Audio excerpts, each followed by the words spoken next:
بسم الله الرحمن الرحيم. الحمد لله وكفى وسلام على عباده الذين اصطفى. أما بعد، أعوذ بالله من الشيطان الرجيم. بسم الله الرحمن الرحيم. وقال تبارك وتعالى: يا أيها الذين آمنوا كلوا من طيبات ما رزقناكم واشكروا لله إن كنتم إياه تعبدون.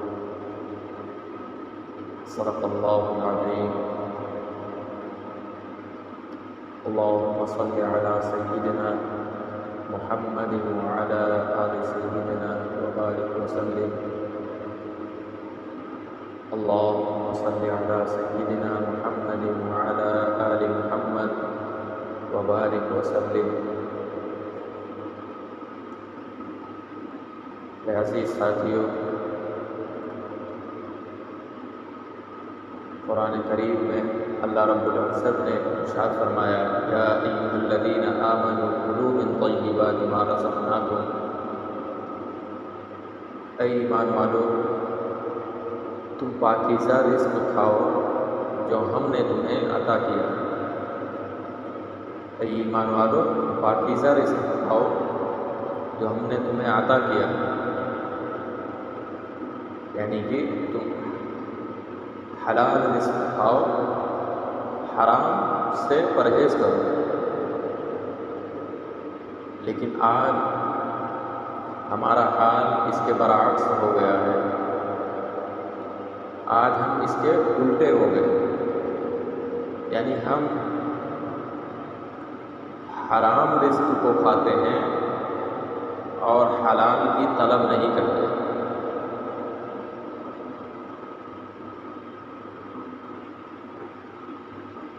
اور اس کا نتیجہ یہ ہوتا ہے کہ ہمارے بچوں کی پرورش اس حرام رزق سے ہوتی ہے، اور پھر وہی ہمارے بچے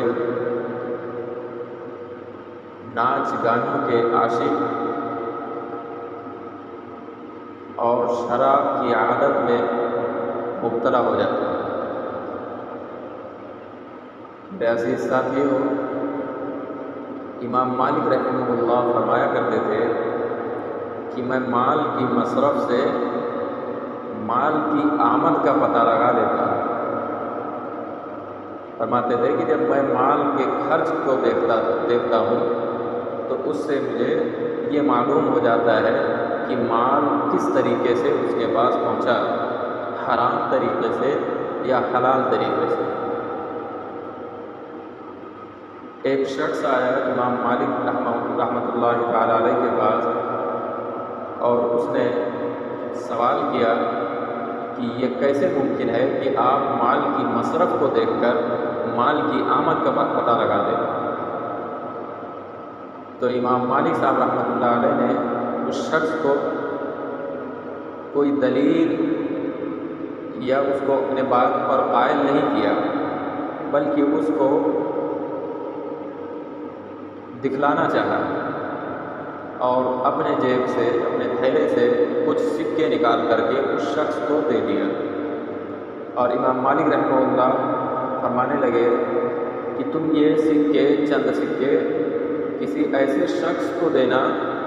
جو غنی ہو، مالدار ہو، اور وہ فقیر بالکل بھی نہ ہو. اور پھر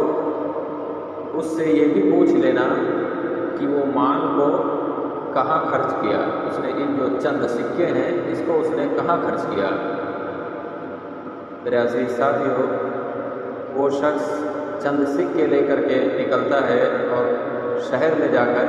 یا گاؤں میں جا کر وہ دیکھتا ہے ایک شخص کو جو کافی صاف ستھرے لباس میں اور معزز خاندان سے لگ رہا تھا. تو اس شخص نے اسے دیکھا تو اس کو یہ احساس ہوا کہ یہ شاید کہ مالدار ہے، اور اس نے وہ چند سکے اس کو لے جا کر دے دیے. اور اس شخص کے ہاتھ میں ایک تھیلا بھی تھا. تو اب وہ چند سکے جب اس نے ہدیہ کر دیا تو وہ شخص جو ہے وہ سکے لے کر نکلا، اور پھر جب وہ وہاں سے نکلا تو وہ آدمی جس کو امام مالک صاحب رحمۃ اللہ علیہ نے بھیجا تھا سکے دے کر کے، وہ اس شخص کے پیچھے لگ گیا، اور وہ اس کے پیچھے پیچھے جاتا ہوا دیکھتا ہے کہ وہ شخص ایک گلی میں پہنچتا ہے اور اس گلی میں اپنے تھیلے کو پھینک دیتا ہے، اس گلی میں اپنے تھیلے کو پھینک دیتا ہے۔ پھر یہ شخص جو پیچھے لگا ہوا تھا اس کو حیرانی ہوئی، تعجب میں پڑ گیا، لیکن وہ اس کے پیچھے لگا رہا اور وہ دیکھتا ہے کہ وہ شخص اپنا تھیلا پھینک کر اور ایک دکان سے کچھ راشن لے کر کے وہ وہاں سے نکلا۔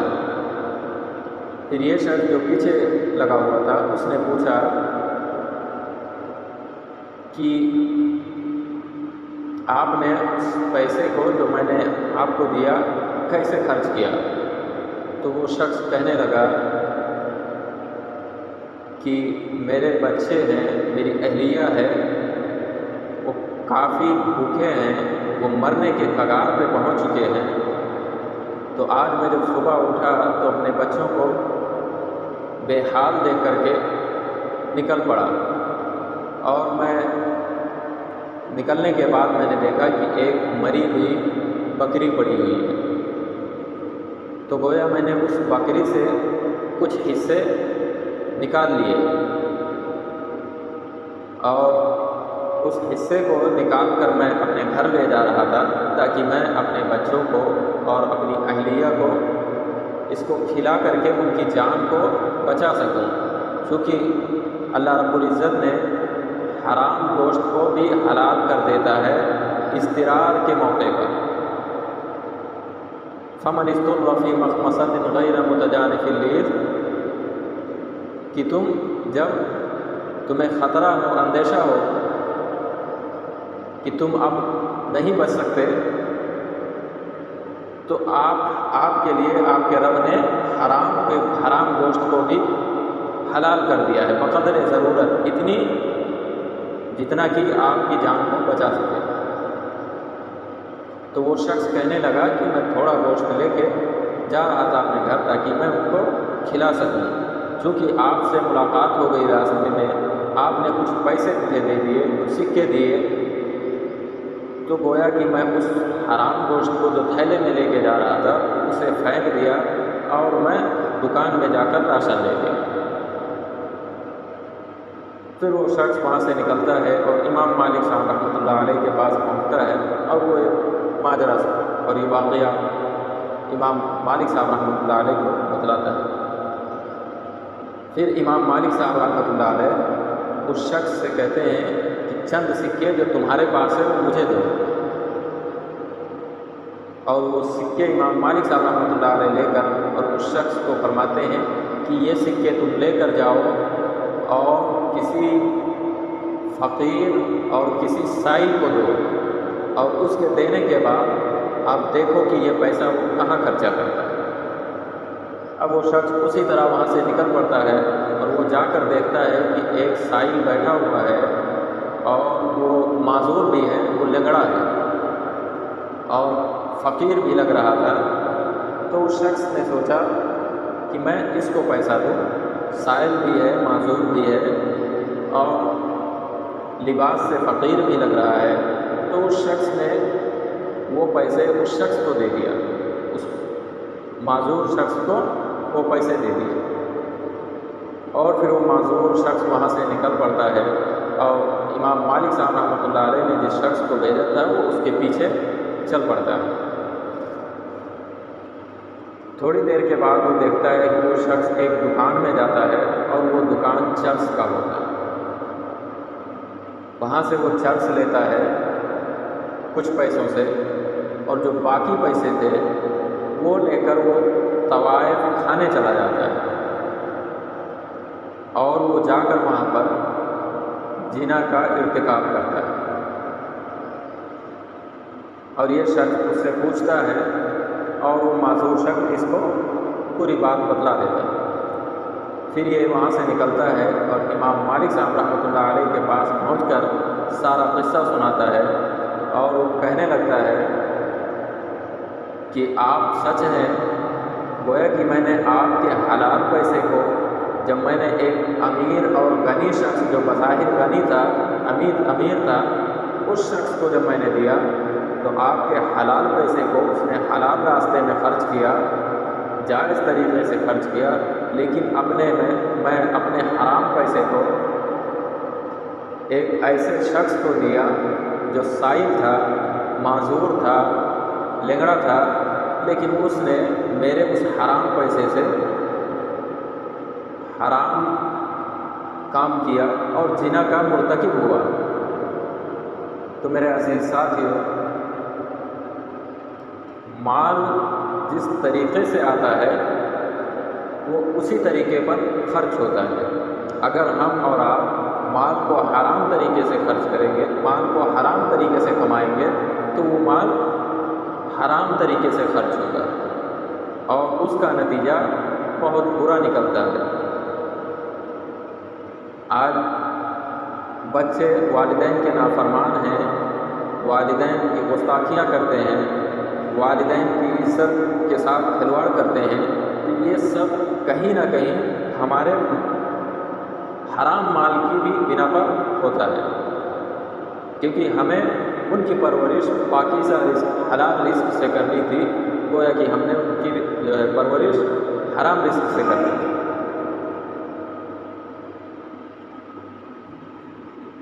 سود، ربا آج بالکل عام ہو گیا ہے اور اس کو اس طرح لوگ کرتے ہیں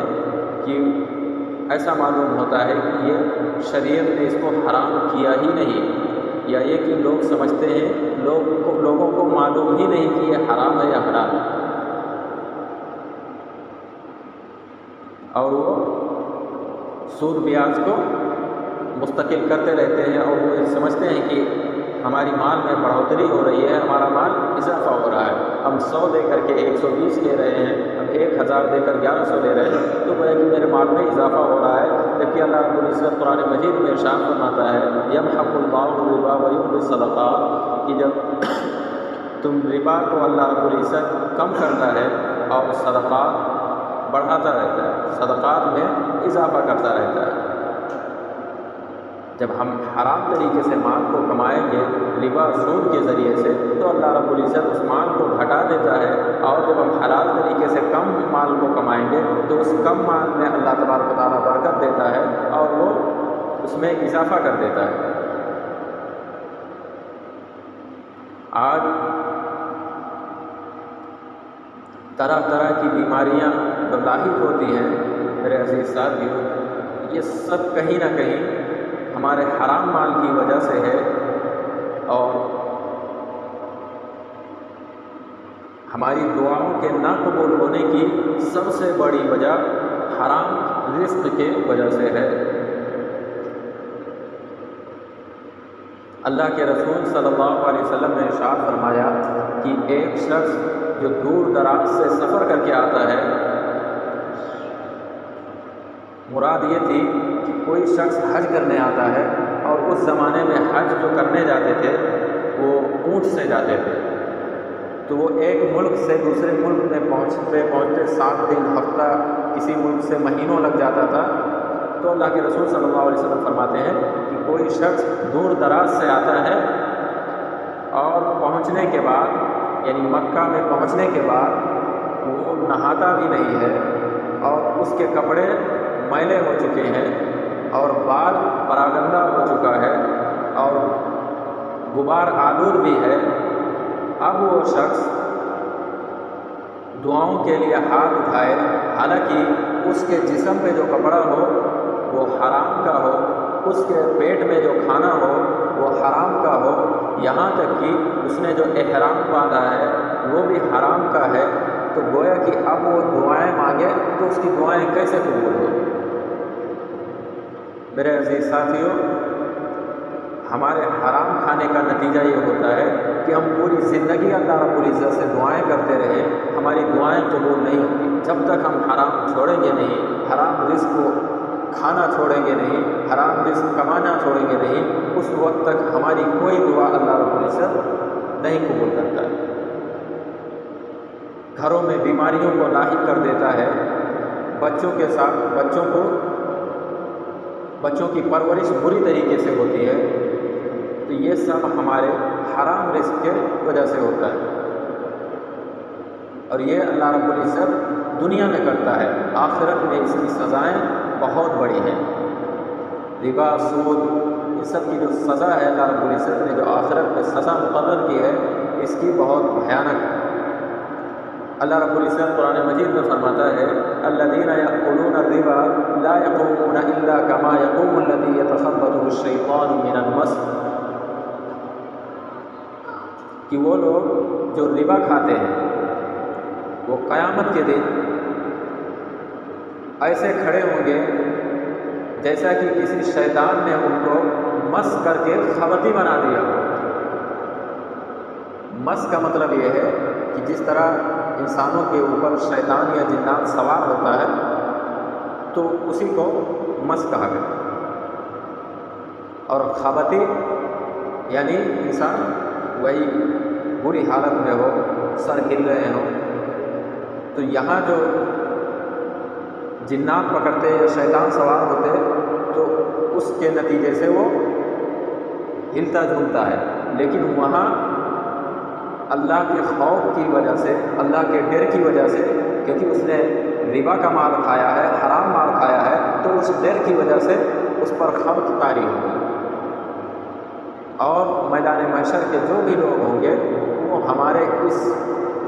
حرکت کو دیکھ کر معلوم کر لیں گے کہ یہ وہ شخص ہے جو سود اور حرام مال کھایا ہوا۔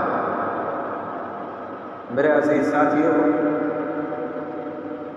اگر آج ہم پر اس طریقے کے ظلم و ستم ہو رہے ہیں، ہماری عزت کا جنازہ نکالا جا رہا ہے، ہمارے نبی کی شان میں گستاخیاں ہو رہی ہیں، مسلمانوں کے خلاف طرح طرح کے سازشیں رچی جا رہی ہیں، تو یہ سب ہم میں کمی ہے۔ کبھی ہم نے اپنے آپ کو نہیں دیکھا۔ میرے عزیز ساتھیوں، مٹھی بھر لوگ مسلمان مٹھی بھر ہوا کرتے تھے، بہت تھوڑے مسلمان ہوا کرتے تھے، اس وقت کسی کی ہمت نہیں ہوتی تھی کہ مسلمانوں کی طرف آنکھ اٹھا کر دیکھ لیں، ان کے نبی کی شان میں ذرہ برابر گستاخی کر دیں، کسی کی ہمت نہیں ہوتی تھی۔ لیکن آج کے دور میں 1.5 ارب مسلمان ہیں، 150 کروڑ، اس کے باوجود مسلمانوں کے حالات بہت برے ہیں، کیونکہ ہم نے حرام کھانا شروع کر دیا، ہم نے اپنے مسلمانوں کی عزت اور آبرو کو لوٹنا شروع کر دیا، اپنے مسلمان بہنوں کے ساتھ زنا کرنا شروع کر دیا، ہم نے اپنے بھائی کے ساتھ ظلم و ستم کرنا شروع کر دیا، تو اس کا نتیجہ یہ ہوا کہ اللہ رب العزت نے ہمارے اوپر ظالم بادشاہوں کو مسلط کر دیا، اور ہم دنیا میں ذلیل و خوار ہو رہے ہیں، اور یہ سب کا سب ہمارے گناہوں کا نتیجہ۔ جب چند مسلمان تھے تو ان کو اللہ رب العزت نے سربلند رکھا تھا، کیونکہ ان کے اندر سچا اور پکا ایمان تھا۔ اللہ رب العزت فرماتا ہے وَأَنْتُمُ الْأَعْلَوْنَ إِن كُنتُم مُؤْمِنِينَ، کہ تم ہی سربلند رہو گے اگر تم سچے ایمان والے ہو۔ لیکن افسوس کہ ہم ایمان والے نہیں رہے، ہم نام کے مسلم ہیں، ہم مسلمان کہلاتے ہیں، لیکن ہمارے اندر ایمان نہیں بچا۔ ہم نے ایمان کا سودا کر لیا ہے۔ دنیا نے دیکھا کہ ابو قحافہ کا بیٹا ابو بکر ہوا کرتا تھا، لیکن جب اس نے اللہ کے نبی صلی اللہ علیہ وسلم کے دامن کو سنبھالا اور اس نے اپنے دل کو ایمان کی روشنی سے منور کیا، تو میرے عزیز ساتھیوں، اللہ رب العزت نے اس ابو بکر کو اتنا بلند کیا کہ ان کو سیدنا صدیق اکبر کا لقب ملا، اور ان کو خلیفہ اول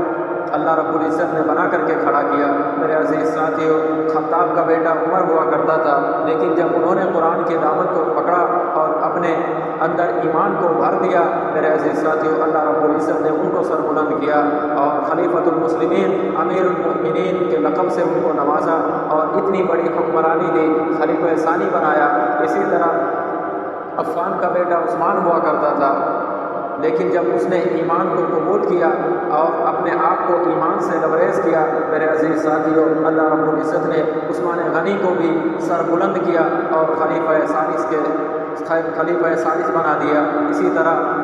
ابو طالب کا بیٹا علی ہوا کرتا تھا، لیکن جب اس نے ایمان کو قبول کیا اور اللہ رب العزت کی خدمت میں آئے اور اپنے اندر ایمان کو جگہ دی، سچے پکے ایمان والے بنے، تو میرے عزیز ساتھیوں، اللہ رب العزت نے ان کو نبی علیہ الصلوۃ والسلام کے داماد بنایا، فاطمہ رضی اللہ عنہا کے شوہر بنا دیا اور ان کو خلیفہ چہارم بنایا۔ تاریخ اٹھا کر دیکھو میرے عزیز ساتھیوں، اللہ نے اپنے ایمان والے بندوں کو کیسے سربلند کیا، کیسے ان کو اٹھایا۔ اور آج ہم اور آپ اتنی تعداد میں ہونے کے باوجود حالت کیا ہے کہ ہم اور آپ ذلیل ہو رہے ہیں، رسوا ہو رہے ہیں۔ کوئی بھی آ کر کچھ بھی بول کے چلا جاتا ہے، کوئی بھی نبی کی شان میں گستاخی کر دیتا ہے، اور ہمارے اندر اتنی حرام مال بھرا ہوا ہے کہ ہمیں اس کی نہ تو فکر ہوتی ہے اور نہ تو میرے عزیز ساتھیوں، حرام مال کمانے سے پرہیز کریں اور حلال کی طرف کوشش کریں۔ حرام مال کمانے سے اللہ رب العزت ہر طریقے کی دعاؤں کو رد کر دیتا ہے، ہماری کسی دعا کو بھی قبول نہیں کرتا ہے۔ یہ تو، اور دوسری بات یہ ہے کہ ہمارے حرام مال سے جب ہمارے بچوں کی پرورش ہوتی ہے تو وہی بچے ہمارے بڑے ہو کر زانی بنتے ہیں، وہی بچے شرابی بنتے ہیں، وہی بچے جوانی بنتے ہیں، اور وہی بچے شادی کے بعد اپنے والدین کو اپنے سے دور کر دیتے ہیں، گھروں سے نکال دیتے ہیں۔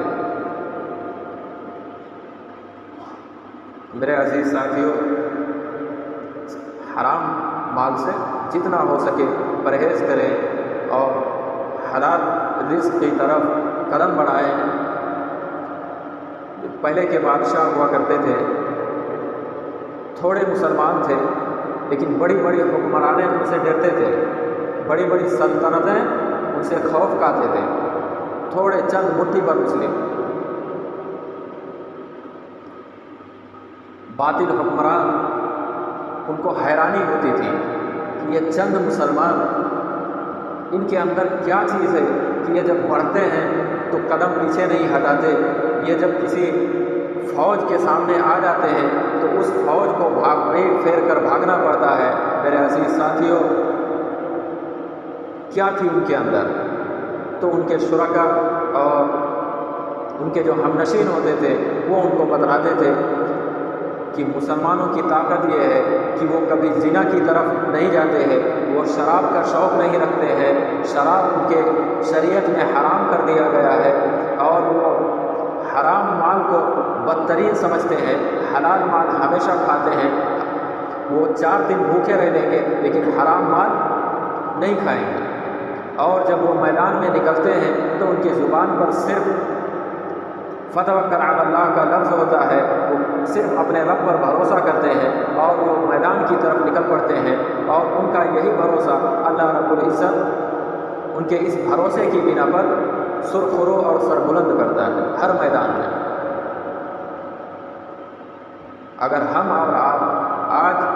ایمان کا دامن تھام لیں، میرے عزیز ساتھیوں، اپنے اندر ایمان کو جگا لیں، تو وَأَنْتُمُ الْأَعْلَوْنَ إِن كُنتُم مُؤْمِنِينَ، یقیناً اللہ رب العزت ہمیں اور آپ کو بھی سربلند کرے گا۔ ہم اگر اپنے گناہوں سے توبہ کر لیں تو اللہ رب العزت ہمیں سربلند کرے گا۔ جب وہ لاکھوں میں تھے، ہزاروں میں تھے، اس وقت وہ دنیا پر حکومت کرتے تھے، دنیا ان سے خوف کھاتی تھی، دنیا ان سے ڈرتی تھی۔ میرے عزیز ساتھیوں، آج ہم 150 کروڑ ہیں، 1.5 ارب مسلم ہیں، لیکن دنیا ہمیں آنکھ دکھاتی ہے، ہماری عزت کو اچھال رہی ہے، ہمارے نبی کی عزت کو پامال کر رہی ہے، میرے نبی کی شان میں گستاخیاں کر رہی ہیں، ہماری شریعت کے ساتھ کھلواڑ کیا جا رہا ہے۔ لیکن اس مسلمان کے اندر غیرت نام کی کوئی چیز نہیں۔ میرے عزیز ساتھیوں، اللہ رب العزت سے دعا ہے کہ اللہ تبارک و تعالی ہمارے اندر ایمان کی روشنی سے ہمارے دل کو منور فرمائے اور ہمیں حلال رزق کمانے کی توفیق عطا فرمائے، حرام سے بھرپور بچنے کی توفیق عطا فرمائے۔ وآخر دعوانا الحمد للہ رب العالمین۔